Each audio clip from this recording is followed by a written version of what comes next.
क्या आपके साथ घटना घटी और आपने डीएम को आवेदन दिया था? कि हमारे डीपीएम साहब जो जिला स्वास्थ्य प्रबंधक हैं श्री प्रिंस, ये हमें 4 साल से मैसेज कॉल ये इस तरह से करते थे, शारीरिक संबंध बनाने के लिए दबाव डालते थे। बीच बीच में हम इनको इग्नोर करते थे, इस तरह से इतना ना हमको प्रेशर करते थे। कभी ऑफिस में आके, कभी मेरा ड्यूटी आवर में आके इस तरह से परेशान करते थे। अपने कार्यालय में कागजात के लिए हमेशा बुलाते थे और बैठा के रखते थे।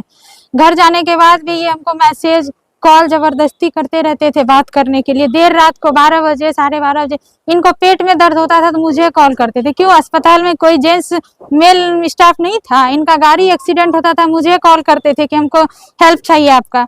क्यों? मैं हेल्प करने वाली लगती हूँ इस तरह से। उसके बाद इन्होंने मेरे पे जोर जबरदस्ती डालने लगा कि तुमको पता है कि 3 साल से 4 साल से तुम्हारे पर नजर डाले हैं, तो हमको जिस पे नजर डाले उससे हमको शारीरिक संबंध चाहिए। इस तरह का इन्होंने दबाव डाला।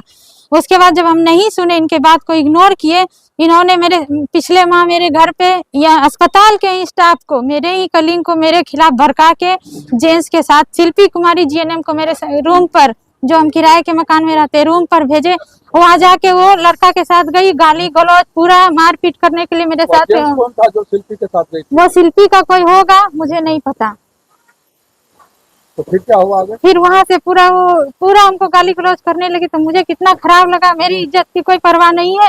इस तरह से इन्होंने किया। मैंने तो 4 साल से इनकी इज्जत को बचा के रखा, बर्दाश्त करके रखा, क्योंकि हमेशा धमकी देते थे कि सस्पेंड करा देंगे हम आपको, कुछ भी मेरे खिलाफ आवेदन दीजिएगा, हम पैसे से वहां बंदोबस्त करा लेंगे, आप ही के ऊपर उल्टा केस करा देंगे। हमेशा बोलती थी। मैं डरी हुई महिला थी, मैं विधवा हूँ, मैं डर जाती थी कि मेरे सस्पेंड हो जाएंगे तो मेरे बच्चे को कौन देखेगा।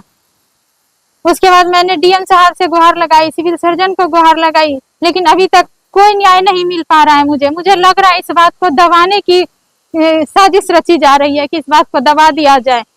और मैं इतनी डरी हुई हूँ उस दिन से, मुझे ड्यूटी से आने जाने में डर लगता है कहीं मेरे साथ कोई अप्रिय घटना ना हो जाए, ना करा दे। इस तरह से इन्होंने मुझे कई लोगों के साथ धमकी भी दिलवाया कि मैं इसका मर्डर करवा दूंगा मुझे कुछ की तो।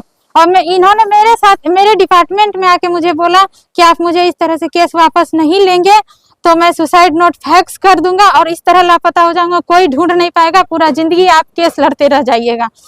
मैं डीएम साहब और जो भी, मैं एसपी साहब, डीएम साहब, सिविल सर्जन, सबसे अनुरोध करती हूँ कि मुझे निष्पक्ष न्याय दिया जाए, नहीं तो मैं इससे ऊपर भी जाऊंगी।